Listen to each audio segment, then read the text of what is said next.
What if the epicness that we sometimes spend our entire lifetime searching for exists not in spite of the boulders, but thanks to the boulder version of you, that these boulders inspire you to become? Often, when we least expect it, life thrusts us into the role of the reluctant shiro or hero in our own story.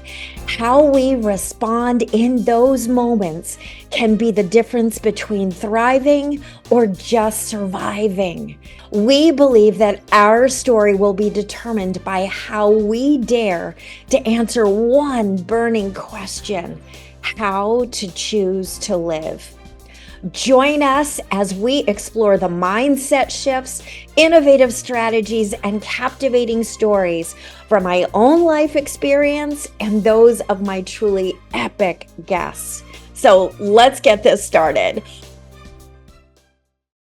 Oh my gosh, everyone, I am so excited to welcome the woman that you are about to meet. Grace Global Capital LLC President and Founder, Grace Vandecruze. I've climbed and summited Kilimanjaro. I've been to Everest Base Camp not once but twice. I've climbed several mountain ranges in Bhutan and Himalayan. And there's one thing I know about climbing a mountain. It's like reaching for a goal. You do it one step at a time.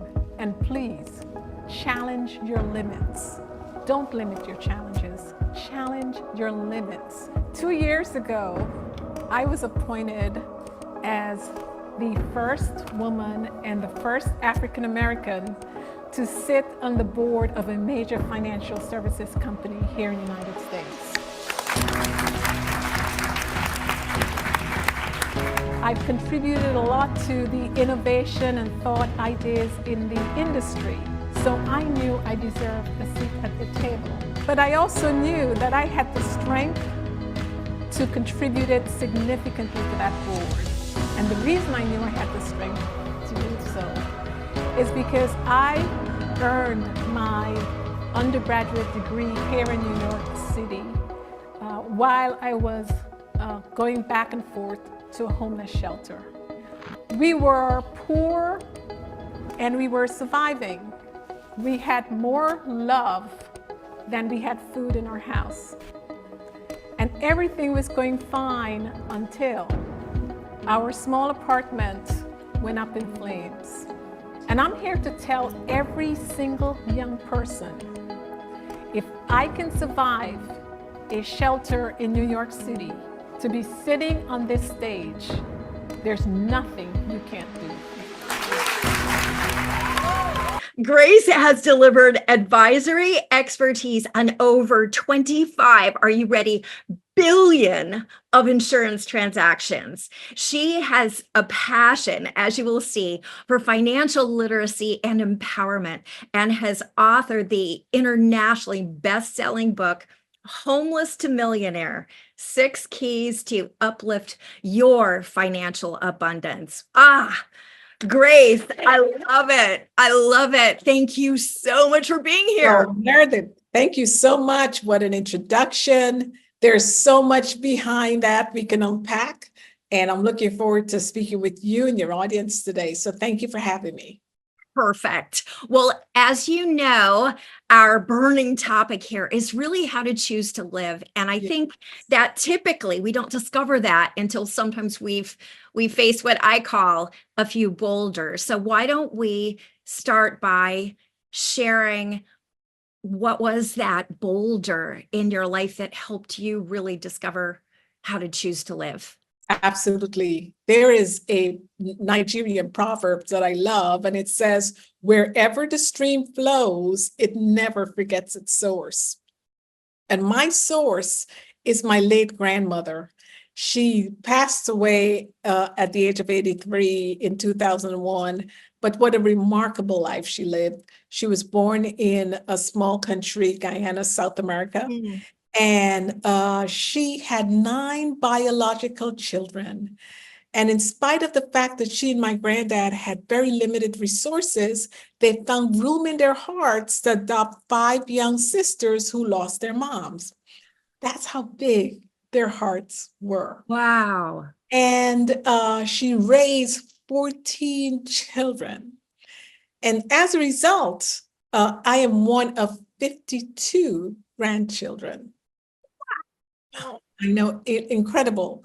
We're a community, we're a Yes, nation. exactly.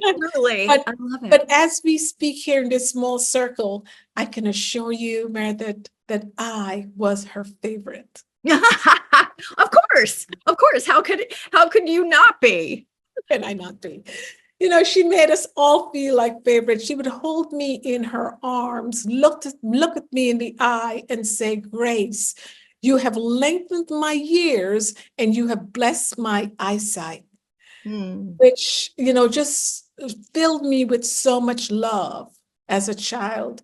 But her most treasured words to me were, believe beyond your limits. And I firmly think that believe beyond your limits is the theme that permeates my life. See, my grandmother believed that my dreams, my visions, my goals way exceeded the capacity of my current environment, that I should never look at my current circumstances in planning my future goals. She believes that it's in your pressing towards your future goals. That's where the gems of life is. And she wanted to make sure that you capture all of those gems. So let's talk about my boulder. When I was 14, my parents immigrated to the United States, and I'm second oldest of 7. So moved to New York, and I went to Tilden High School. And Tilden High School was quite a very diverse high school at that time. And after an aptitude test, a counselor convinced me to major in accounting, and I'm glad she did. It gave me a path to excel in high school, which also will give me a path to assimilate and adjust in a drastically different environment that I came from. I took the Regency test, which is a standard test here in New York, and I got a perfect score, and then off to Pace University, which was also a school highly reputable in the accounting world. And so I went off to Pace. So I was commuting back and forth from Pace to home when between my second and third year on a beautiful June day, I went home like I normally do, about 4 o'clock. And as I got closer to my block, it became abundantly clear that something serious was going on. First, I saw the fire trucks and the police cars and the people. Well, as I got closer, I realized that it came from my place. That this home that I left intact, I was looking at practically black dust and broken windows and ashes. And the day was both traumatic and transformative, because out of the ashes, my late dad was resolved that the family will stay together. Now, remember, I'm second of 7, so we're a family of 9. And everyone who came at the scene and saw the devastation said the same thing. You're a family of 9. Why don't you split it up into 2s and 3s until you can get yourself together, and then you come back as a unit. But my dad, who always reminded us that the saddest day of his life was when he was 8 years old and he was separated from his 2 brothers after he lost both parents at 8. And he said, there is no way that we are going to separate.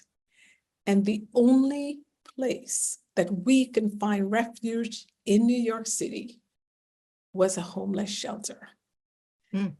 So a day that began perfectly wonderful and clear and me going off to college ended with me walking into a homeless shelter with a 13-gallon trash bag, because that bag held everything I could have gone back into that apartment to salvage.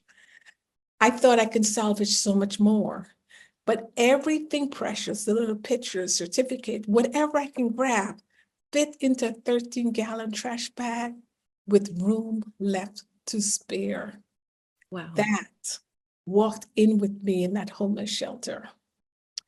You know, it's days like those where you're hit with the total unexpected, where words that my grandmother shared with me of believing beyond your limits took special meaning.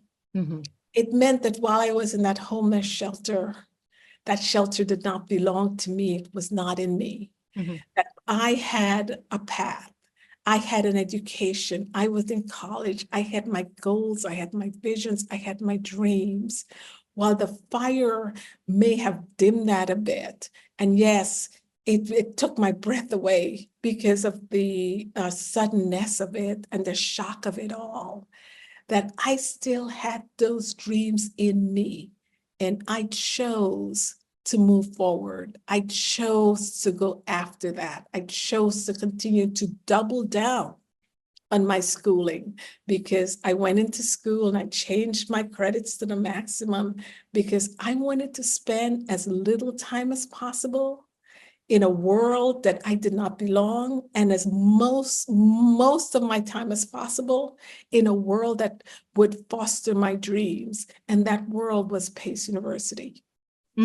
I love it. I love it. And I mean, gosh, there's so many things in that, Grace. And I think one of the things that is the most profound that jumps out to me is that there's this constant theme of risk or challenge helping you claim how you were going to define yourself. And it's almost a clarifying process rather than something that ultimately holds you back or keeps you from discovering who you are. And what I love about that also is that it feels like, from what I also know, that you've leaned into the possibility, the potential of challenge to help you go out there and become a version of yourself that you're not even sure you're capable of being. And of course, what I'm thinking is what the audience doesn't know yet about you is how you've translated that not only into your profession, but into, I won't even call it a hobby. I mean, it can be death defying, but if you don't mind, share with our listeners what it inspired you to do and how did you make that decision that this was going to be a way that you were going to define your character? Absolutely. So just bringing the listener forward. So I completed Pace University on time. I went on, as you mentioned, to work at EY in their auditing department. Did that for a couple of years before going to Wharton and getting my MBA. Wharton was super challenging, but so rewarding. Some of the best 2 years of my life in that learning environment that was tremendously nourishing for me. It built me as a person, and the relationships I've made in that environment is just, invaluable, totally invaluable. And I left Wharton. That's when I worked on Wall Street. And so I was working on Wall Street, and I worked so hard. I'm going to tell you, the level of being driven in an environment where you're the only woman, you're the only Black, you're the only immigrant, you're the only, and knowing that, how can you use that only to translate it from what people might see as a negative to a positive? My firm belief is that if you're the only anything, that is a major competitive, strategic, personal advantage that you have to capitalize on, because it's in our uniqueness. That's our strength. It's in the fact that when you speak and you're the only, people remember what you say, and use the opportunity to really excel, use the opportunity to find your voice and use it powerfully. So fast tracking my Wall Street career, I was the first woman, first African-American to be promoted as managing director in my group. And I was, one day I came to work, opened up my email, and I saw one of my professors from Wharton wrote me, and the subject line stated, "Invitation to an Expedition." And he was inviting me and leaders, alumni leaders from around the world, to an expedition where we would climb and hike during the day in the country of Bhutan. Mm. And during the night, we would have a bonfire discussion on a relevant business issue. And as I read this, I was so intrigued. You mean I get the chance to explore a part of the world I didn't know? I'll go ahead and I'll meet leaders from different parts of the world that I have not met before, and learn in an environment that's totally unique and different. And so I accepted that invitation. And I have to tell you, accepting an invitation to a mountain climbing expedition is one of the most daunting tasks. I was excited, but then I was terrified. I was excited at the prospect of learning, but I was terrified because I've never hiked or climbed before. And I grew up with in the aftermath of a terrible accident where my left leg was almost amputated, and I lived with pins in my leg. So to reach a conclusion of, I know this is intriguing. I'm terrified over it. I'm terrified, excited, Yes. terrified over Yes. it. Would I do it? And I think what happened and what really made me why I chose to do it is because I thought to myself, I know what the best version of Grace looks like. I'm managing director, I've accomplished so much. But what is the next version of Grace? And can I trust her in taking those steps to the journey of the next best, even if I have to take those steps shaking and take those steps in a nervous manner? But can I trust her to see what the next version of her best self would look like? And because I had this burning desire to get to my next best self, saying yes to the invitation to an expedition was almost a calling for me to do. And so I said yes, and I went on that journey.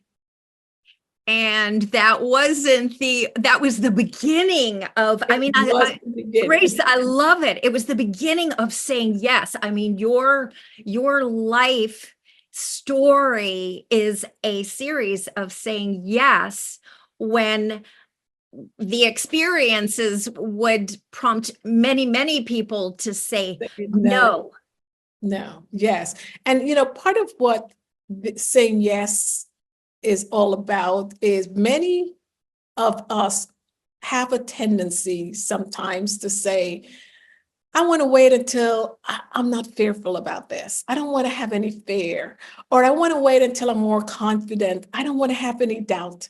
But we have to learn how to journey through life, bringing along the fear, bringing along the doubt with us, while we also bring along the confidence. We bring along our strength, our tenacity. We bring along our grit. And we want to make sure that grit Tenacity, confidence, courage that we bring along is the strong voice. Yes, we'll always be fearful. And yes, there are times when we're like, are you crazy? What are you doing here? Can you really do it? But with grit, courage, determination, I think we have to put forward one step before the other to get to where we need to be. I love it. I love it. And I think as I listen to this, Grace, what I feel like is I look at the word courage itself, where, cœur is the word for heart in French. And I feel like what I'm hearing, and I know I've experienced in my own life, that I maybe went through plenty of time when I believed it would be in spite of this fear and these things that got in my way, these boulders, that I would succeed. And yet I'm at a place, and I'm curious if you've discovered this as well, where if I'm honest, when I look back, it's thanks to this having to show up in spite of the fear, that I really got to see a version of myself that without the fear would not have existed. Does that resonate? It resonates deeply, because particularly when you have a tough day at work, or it's constantly difficult and you're battling a lot and you're very exhausted, 90% of the battle sometimes is showing up. Yes. When everything in you is saying the easy road is just to put the covers back over my head. Believe you me, on difficult days, as you're emerging out of that and you're presenting yourself to the world, put on an even better outfit. Put on an even better smile. Show up and shock them that, wait a minute, she's still here. He is still here. Wait a minute. In spite of, you make a statement just by showing up. And because you're the type of person who are driven, when you show up, you bring your best self. You show them your talents. You open up and you speak wisdom and you speak insights, and you show them that you're plodding along one more day. You're going to give it your all. It makes a world of a difference. I know this from my own personal experience of having many, many difficult days. I'm sure. And I'm sure that there were moments as you were ascending those many mountains that you ascended, where you could not see the top. You didn't know how much further you had to go. And yet it's the exhilaration of having pushed beyond those moments, I think, that makes, when you get to the summit of whatever challenge, you can never go back to being that version of yourself before that first step when you started that climb. So true, because with every step you're evolving, with every step you're learning something new, you're learning something different. Remember, you're looking at the climber ahead of you, and because you're focusing on the path that person left, and you're putting your steps where that person stepped, knowing that someone behind you is looking at your steps for their guide. They're encouraged every time you make one more step. Yes. Every time, because they can see you're exhausted. They can see that you're at your wit's end. But the fact that you say, I'm going to push through, I'm going to not only make my next step, even if I have to step shaky, even if I attempt and it's a half step, even if I attempt and I fall, I'm going to get up one more time to continue to push ahead. And the words that come to mind is when I climbed the highest peak in Africa, Kilimanjaro. The Sherpas have a word that they would use called poli poli. And poli poli means step by step in Swahili. And it means measure your steps carefully, step with intentions, but most importantly, make your best step the next step. And as long as your next step is your best step, that is going to propel you to your next and your next and your next.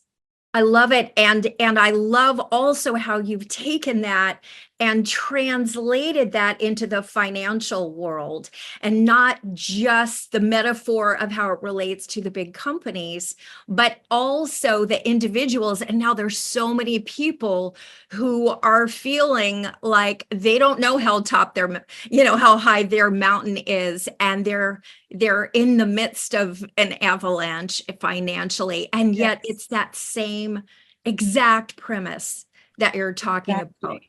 Exactly. You know, what's really interesting, you would think that with the technology advancement, that financial literacy would have improved. In fact, it has not. Financial literacy has decreased. It's at the lowest level ever. It amazes me in high school that we will teach driving lessons, sex education, physical education, but not financial education, which is even more important than some of the rest. So we have uh, a number of people making more money than they've ever imagined, more than any of our ancestors. But yet it's not what we make, it's what we keep and what we grow and where we build it that matters. It is a mountain. And what I wanted to do was to write a book that was so non-intimidating, that cut through the noise. I wanted to make it very simple and straightforward as a step-by-step approach. I dedicated it to my late grandmother. Hmm. And so it's a mountain, but it's a love it. step-by-step guide, homeless to millionaire. And it starts with, let's talk about our first money memory, where it began. Okay, because I know that what's most important in a journey is your mindset. And many of us don't have the right mindset for the journey. So we start with the mindset, our first money memory. What were we told? What kinds of emotions and lessons you learned from that? And for many of us, our first money memory, it's filled with scarcity and lack and not enough and feeling inadequate and feeling embarrassed and shame. And you can be listening to my voice and be a millionaire or a billionaire. But if you have shame surrounding money, it's never going to be to the point in your life where you can enjoy the wealth and build it in a fulfilling manner until we learn how to address your first money memory and what you can do to really change that seed, recast your destiny, because I firmly believe wealth is our birthright. Yes. And the ending generational poverty begins with me, and it begins right here. I love it. I love it. So where can people pick up your book? Is it It's on generally? Amazon, I love it. in fine bookstores, but mainly Amazon. And I also have master classes on building wealth, but it's me just walking you through step by step. And the master classes, you can find that from financialabundancewithgrace.com. Beautiful. So And we will put that, I will put that in Really? the show notes, of course. Absolutely. So financialabundancewithgrace.com. Yes. And also you have to find Grace all over social media. Her posts on LinkedIn are amazing and uplifting, as well as just informational, because I think that part of how to choose to live is really learning how to harmonize that financial aspect and not compartmentalize it. It's not your spiritual or your financial. It's not your physical wellness. So Grace, let's finish up today with two questions that I ask everyone. And the first one is, I want you to imagine that it's a couple hundred years in the future, and for whatever reason, all access to all personal, professional growth materials have disappeared. And now the only thing that people have access is to 3 tips, 3 insights, 3 observations from you, what would those 3 observations be of how to choose to live? Yes. One is that our words form our world. Speak words that uplift you, that bring life into you. Speak words that encourage someone else. Your words can heal the world, literally, your world and others around you. When things aren't going the way we'd like, we literally, with our worlds, can prophesy our futures. I remember growing up saying, I wanted to be rich. But it's not just a child's dream. It becomes a reality. It's manifested because it's important for us to have the imaginations and keep it. So that's number one. Number two, the most important in life is relationships. Foster them, grow them. Our time here on earth is so limited. And what makes the beginning and the end, that in between where we are, what makes it worthwhile are the relationships that we build, the friendships, those that hold on to us and can pray the heavens down, those that can hold on to us and know how to shake us to say, come on, it's time to get up and go. I know you're discouraged, but it's time to get to your next. I can see it. What I love about my relationships was even when I was young, I would have teachers or neighbors look at me and say, Grace, I can tell you're going to make it. I can tell you're going to be someone. I can't begin to tell you how much those words mean so much to me at times when no one is around and it's just me. It is just me. And then the third thing I would, if I had to give it advice, is keep going, because the storms, if they're not here yet, they're coming. Detours are coming. You call them avalanches and boulders, they will come, but keep going. We are built for the journey. We have strength within us. We don't even know we had it in us until the boulders came and the storm came. They are building our characters. And you will look back at your futures, you will look back at your future state and thank your past for keep going. Because I think of myself through a divorce, through fire, through diseases, that I kept pressing on. And right now I look back and I'm amazed. I'm amazed at how my life has unfolded. I'm amazed at the level of abundance. I'm amazed at the quality of my clients. I'm amazed with the fullness of the love I feel with my life partner and husband. I'm amazed at the love I feel for my children. I absolutely am walking around as the most blessed person on the face of this earth.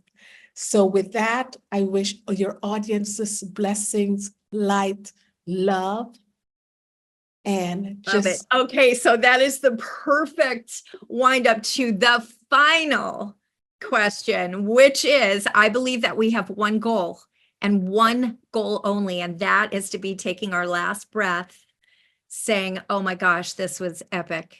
I hope I get the chance to do this again. Yes. So what would you say would be that one thing that you could be looking back on in your life that would allow you to say, oh my gosh, let's do this again sometime? I would say marrying my husband and falling in love with him, marrying him and having a life together with him. I have married the most amazing man on the face of the earth. He is well accomplished, but very humble. He is compassionate and kind towards me. And when he asked me out, and we have known each other since the Wharton Business School. Okay, so I feel like we've grown up together. Our lives went apart, and they came back together right before COVID. when he came and he spoke to me about us dating, because we've been buddies for so many years, his words painted a picture and a vision of us that captivated me. And some of the things he said was, think about it, Grace. Think about us. Think about how our values are so alike. Think of how much we love and respect each other as friends. What a foundation of us to build upon that. Think of where we can be. And every day, I am so grateful I said yes to that. And believe you me, saying yes to him meant I said no to many. I said no to many of whom were super abusive, toxic, whatever. So important for us to say no, close the door, move on, because gosh, look what love can unfold. So I am grateful to have experienced a love few would have experienced. I'm grateful that my heart still pitter-patter when I see him. I'm grateful for all the wisdom we share to each other. And so when I close my eye and I breathe my final breath, I would say, wow, what a love. Oh, I love that. I don't think there's any better way to end this episode. Grace, we love you. And we can see why your world is filled with love. And because the love starts with you and you just share it with all of us. So, oh my gosh, Grace, thank you so much for being here on this podcast. If you were watching this, I know you found value in Grace. And so I know you know someone who just has to hear even just that last bit is amazing. So please share it. Please follow our podcast. And Grace, all our love to you, all my love to our listeners. And we will see you next time. Go out and live something epic. All right. Thank you. Thanks again for watching today's episode. And as always, I have a little bonus for you. So today's mission is still all about learning to ask more powerful questions. So what is today's question to focus on? Because remember, what you focus on expands. And that is the key to living a life that feels freaking epic, empowered, purpose-driven, innovative, collaborative. So what is that question today? It is, are you ready for it? Drum roll. What might I be assuming that is not necessarily true? I'll say that again. What in this moment, in this circumstance, in this situation, might I be assuming that is not necessarily true? And here's a hint. Often in any situation, we assume that there's only one variation of fact, one variation of truth. And often we stack it kind of in a little direction that we might call negative, right? We tend to be real quick to find what's wrong with this picture, forgetting that stacked into truth are also opportunities, learning experiences, opportunities to innovate, all sorts of things that you can call positive. So, what might I be assuming that is not necessarily true? It's always worth asking yourself that question. So, go out and make today your epic booyah day. Be sure to hit subscribe. And yes, please pass this episode along to someone who you know can use it. And I will see you for the next episode of the How to Choose to Live podcast. Booyah, baby!